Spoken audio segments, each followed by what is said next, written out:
রবিবার, এখন ঘড়িতে বাজে দুপুর 2:30। আজ বাড়ি থেকে ভিডিওটি শুরু করলাম না, গাড়িতে উঠেই ভিডিওটি শুরু করছি। কোথায় যাচ্ছি সেটা তো বলবোই, আপনারা দেখলেও বুঝতে পারবেন। তার আগে আপনারা সবাই কেমন আছেন বন্ধুরা? আশা করি যে প্রান্ত থেকে ভিডিওটি এখন দেখছেন সবাই ভালো আছেন, সুস্থ আছেন। আপনাদের আশীর্বাদ ও ভালোবাসাতে আমরাও ভালো আছি, সুস্থ আছি।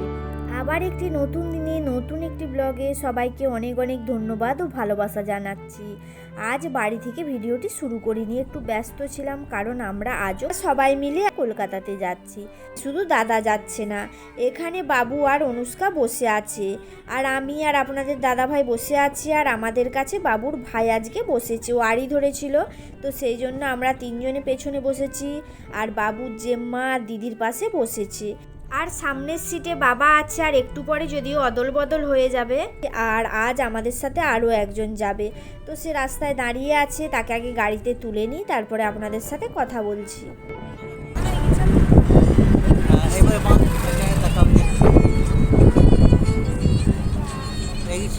দেখতে পাচ্ছি, চলো চলো চলো চলো চলো চলো চলো চলো।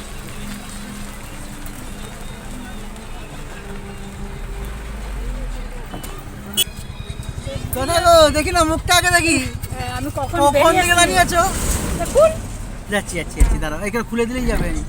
দাঁড়াও চলো।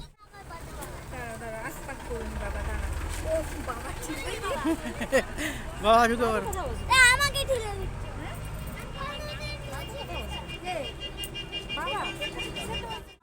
বসে পড়ো, বাবু বস, বাবু।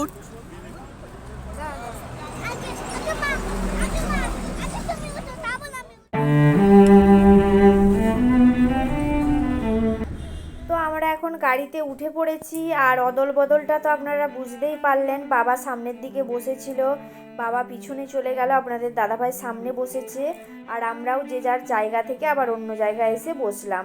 তো যাই হোক, আর কে উঠেছে আমাদের সাথে সেটা তো আপনারা বুঝতেই পেরেছেন, মেজো পিসিমণি।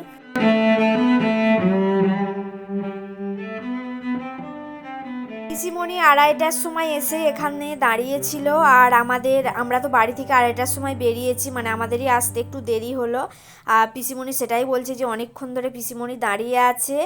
আর আমরা আজও কলকাতায় যাচ্ছি, আগের ভিডিওতে আপনারা দেখেছিলেন বিয়েবাড়ির ভিডিও, তো তারপর থেকে আমি সেভাবে কোনো আর ব্লগ শেয়ার করিনি। 31 তারিখ ভিডিও করেছিলাম, তারপরে আজকে 4 তারিখ আবার ভিডিও করছি। তো ভাবলাম যে এই ভিডিওগুলোই পরের পর আপনাদের সাথে শেয়ার করি, যেহেতু বড় বড় ভিডিও, তাই বিয়েবাড়ির ভিডিওটা আমি দুটো পার্টে আপনাদের সাথে শেয়ার করেছি। আর আজও যেহেতু বৌভাত, মানে 4 তারিখ আমরা যাচ্ছি, তাই আজও একটু ব্লগ করছি।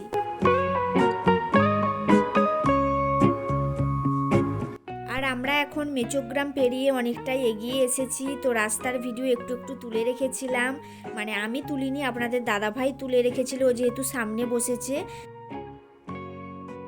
তো সেই জন্য সেটাও আপনাদের সাথে একটু শেয়ার করলাম। আর আমরা কোথায় যাচ্ছি সেটাও আপনাদেরকে বলে দিতে পারলাম। আর কি বলুন তো, দুদিন ধরে গাড়িতে করে এত দূর রাস্তা বাচ্চাদের নিয়ে ট্রাভেল করাটা খুবই কষ্টকর ব্যাপার।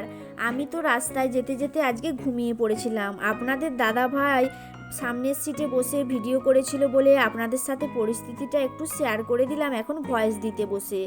আমি তাই আজ ভেবেছিলাম বাড়ি থেকে বেরোনোর সময় ব্লগ শুরু করব না, তো বৌভাতের অনুষ্ঠানে পৌঁছে সেখান থেকে একবারে ব্লগটা শুরু করব। কিন্তু একটা অবিশ্বাস্য ঘটনা আপনাদের বলি, আপনারা বিশ্বাস করবেন কি না জানি না। আগের দিন যখন কলকাতাতে এসেছিলাম, বালি ব্রিজের ওপর দিয়ে যখন আমাদের গাড়িটা যাচ্ছিল, তখন আমরা দূর থেকে মা ভবতারিণী মন্দিরের চূড়া, অর্থাৎ দক্ষিণেশ্বর মন্দিরের চূড়ার কথাই বলছি, আমি দূর থেকে দর্শন করেছিলাম, প্রণাম করে মনে মনে মাকে জানিয়েছিলাম, আবার কোনো দিন যদি আসি, তুমি যদি আমাদের কাছে ডাকো, তাহলে অবশ্যই তোমাকে সামনে থেকে দেখতে পাবো। সত্যি মা আমার এই কথাটা সকালে শুনবে আমি ভাবতেই পারছি না।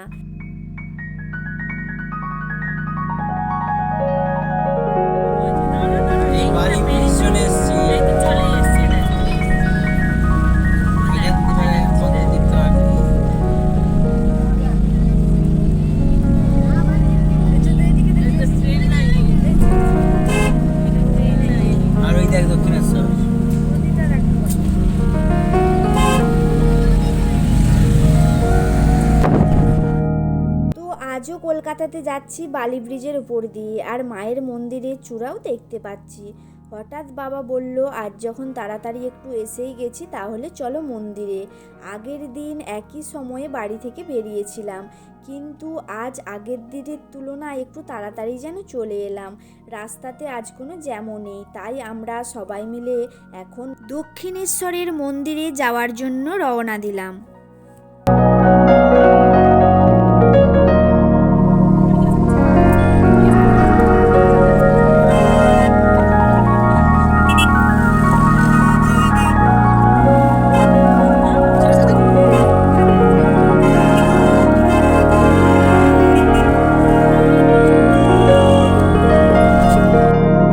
সত্যি যে আজ মায়ের স্থানে যাব একদম ভাবিনি। আমি তো এটাই মনে করছি, মায়ের ইচ্ছা না থাকলে আমরা যেতে পারতাম না, মাই আমাদেরকে টেনেছে। যাই হোক, এখন আমরা মন্দিরে প্রবেশ করছি।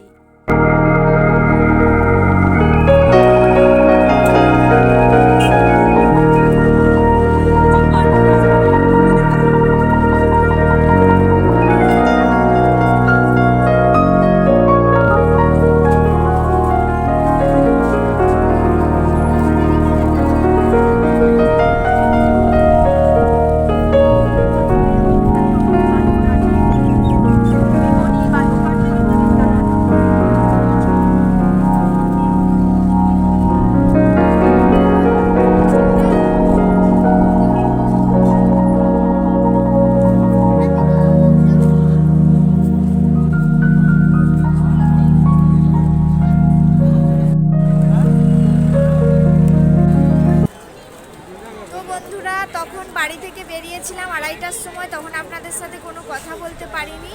তো এখন ঘড়িতে অনেকটাই বেজে গেছে, 5:30 মতো বেজে গেছে।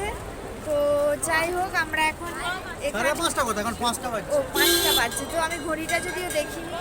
তো যাই হোক, আমরা এখন দক্ষিণেশ্বর মন্দিরের চারিপাশটা ঘুরে দেখব। তো আমি ভেবেছিলাম এখানে কথা বলবো, কিন্তু এখানে একটা হৈ হৈ শব্দ হচ্ছিল, সেই জন্য আমি আর ওখানে কথা বলিনি। আর এখানে দেখুন একটা বিবেকানন্দের স্ট্যাচু আছে, তো এটাও একটু ভিডিও করেছিলাম, সেটাও আপনাদের সাথে শেয়ার করছি।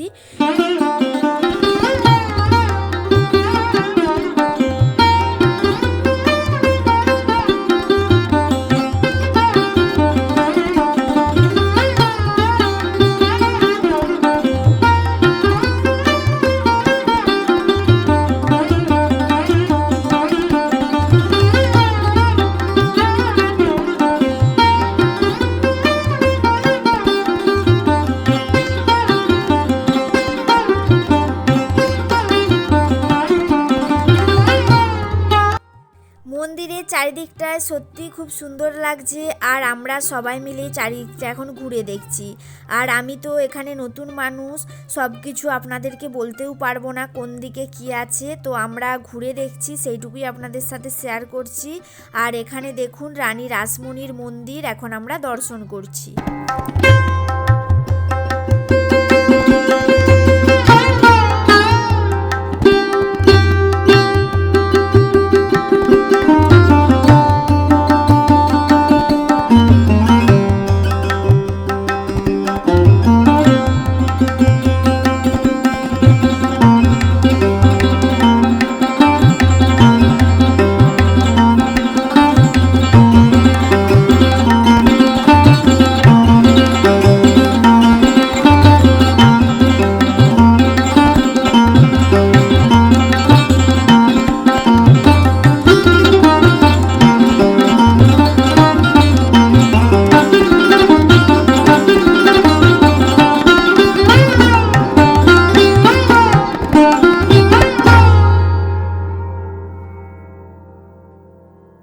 ঘুরতে ঘুরতে আমরা এখন গঙ্গার ঘাটের দিকে এসেছি, আর এখন সূর্যদেব অস্তগামী। একদিকে গঙ্গায় জোয়ার এসেছে, আর একদিকে সূর্যদেব অস্তাচলে, আর সেই সূর্যের কিরণে নদীর জল যেন মুক্তোর মতো চকচক করছে। এই সুন্দর মুহূর্ত আমরা এখন উপভোগ করছি। ব্যাখ্যা দিয়ে এগুলো আপনাদেরকে বোঝাতে পারবো না। আর আমাকে তো এত সুন্দর লাগছে, মনে হচ্ছে এখানেই যেন রয়ে যাই। তো আমরা এখন শিব মন্দিরগুলোর পাশ দিয়ে গঙ্গার ঘাটের দিকে যাচ্ছি, আর এই মন্দিরগুলোও মনে হয় 12 শিবালয় বলে। তো আমি শুনেছিলাম, তো আপনারা কমেন্ট করে জানাবেন যে আমি ঠিক বলছি কি না। আর এখানে মনীষীদের স্ট্যাচু করা আছে পরের পর। আর ওনাদের স্ট্যাচুগুলো দেখতে দেখতে আমরা এখন যাচ্ছি গঙ্গার ঘাটের দিকে। একদিকে শিব মন্দির, একদিকে মনীষীদের স্ট্যাচু আর মাঝ বরাবর রাস্তা। তো সেই রাস্তা দিয়ে আমরা এখন চলে এলাম গঙ্গার ঘাটে। তো কত মানুষজন এখানে, তো খুবই ভালো লাগছে। আর আমরা যখন গঙ্গার ঘাটে এসেইছি, সামনে থেকে গঙ্গার জল তো নেব বললাম আপনাদেরকে, আর সামনে থেকে মা গঙ্গাকে প্রণামও জানাবো। আর দেখুন আমি এখন গঙ্গার ঘাটে নামছি, বাবু ওর বাবা আমরা সবাই মিলে এখন গঙ্গার ঘাটে নামছি।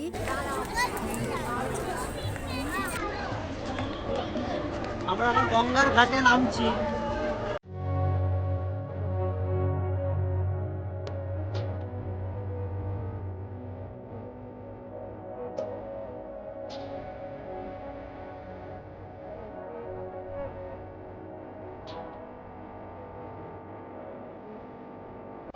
গঙ্গার জলটা একটু নিয়ে নিই, তারপর কথা বলছি আপনাদের সঙ্গে।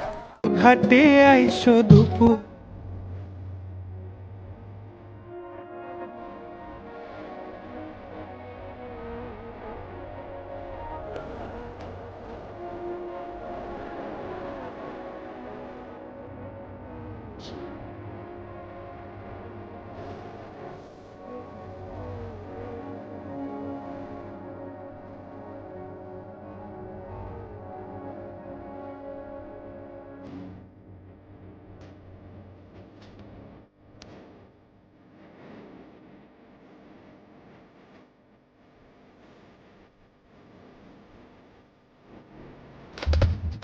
যদি দেখার ইচ্ছা হয় তোমার নিঠুর মন,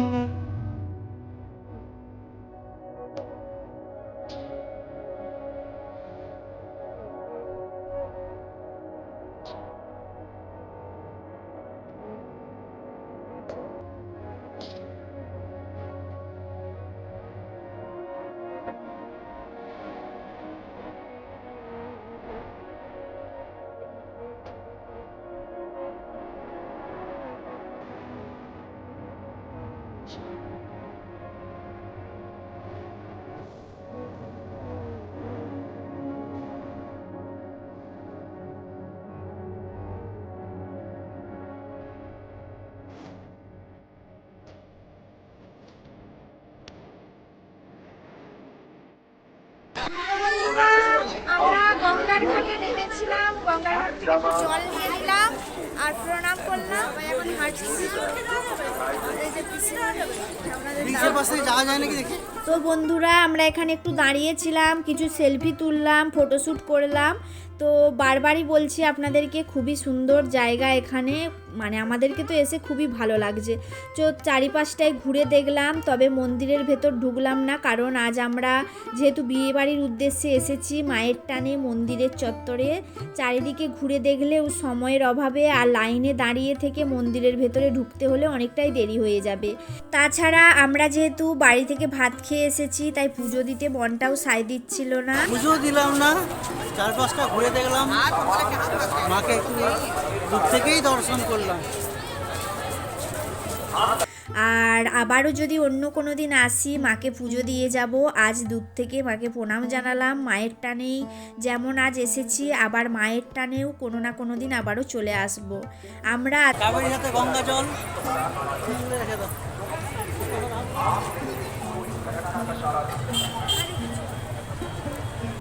আমরা এখন মন্দির চত্বর থেকে বেরিয়ে পড়লাম। আমরা এখন যেখানে আমাদের গাড়ি পার্কিংয়ে আছে সেদিকের দিকেই যাচ্ছি। তো আমরা মন্দিরে এসেছিলাম তখন 5টা বাজে ঘড়িতে, এখন প্রায় 5:30টার মতো। তো আমাদের সবাইকে খুব বাবু, ভালো লাগলো? লেগেছে। ভালোই লেগেছে। চলো, বাবুর মন্দিরটা দেখে খুব ভালো লেগেছে। আমরা রাস্তা দিয়ে যাব, মা আমাদের ডাকবে না সেটা তো হতে পারে না। তো মা আমাদেরকে ঠিক ডাকলো এবং আমরাও এসে উপস্থিত হলাম।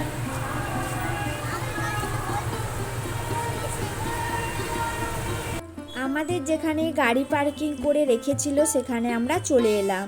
দেখুন গাড়িতে উঠে পড়েছি, আর এখন ঘড়িতে বাজে 5:35। গাড়ি পার্কিংয়ের জন্য 25 টাকা নিল। এরপর আবার আমরা চলতে শুরু করলাম। রাস্তাতে এসে দেখি প্রচুর ট্রাফিক জ্যাম।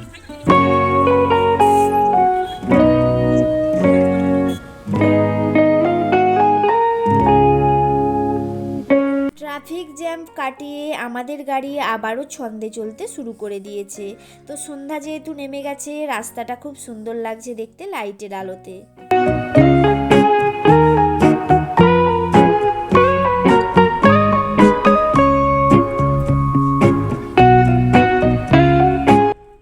এইসব দেখতে দেখতে টমিং রোডের পাশ দিয়ে নোয়াপাড়াতে ঢুকে পড়লাম। আজ যেহেতু ভিডিওটি বড় হয়ে যাচ্ছে, পরের পার্টে দেওরের বৌভাতের অনুষ্ঠানের ব্লগটি আপনাদের সাথে শেয়ার করব। আর আজকের ভিডিওটি আপনাদেরকে কেমন লাগলো কমেন্ট করে জানাবেন, ভালো লাগলে একটা লাইক করবেন। নতুন বন্ধুরা অবশ্যই সাবস্ক্রাইব করে পাশে থাকবেন। পুরনো বন্ধুদের অনেক অনেক ধন্যবাদ আমাদের পাশে থাকার জন্য। দেখুন, যেই লজে বৌভাতের অনুষ্ঠান হবে সেখানে এখন গাড়ি থেকে আমরা সবাই নামছি। তো আজকে আর ভিডিওটা শেয়ার করছি না, পরের পার্টে আপনাদেরকে সব কিছুই শেয়ার করব। ততক্ষণ অবধি সবাই ভালো থাকুন, সুস্থ থাকুন, টাটা। আর জামাইবাবু আমার জন্য দাঁড়িয়ে আছে এখানে। তো বন্ধুরা, এখন ঘড়িতে বাজে 6:05 আর আমরা যেখানকে মানে আসছিলাম সেখানে এখন পৌঁছে গেছি। আপনারা দেখতেই পাচ্ছেন, এই যে সবাই মিলে নেমে পড়েছি আজকে রাধাকৃষ্ণ লজেই প্যালেস লজ। এইখানে হচ্ছে গিয়ে রিসেপশনটা হবে। আমরা এসে পৌঁছালাম এইমাত্র 6:05। তো চলুন ভিতরে যাই।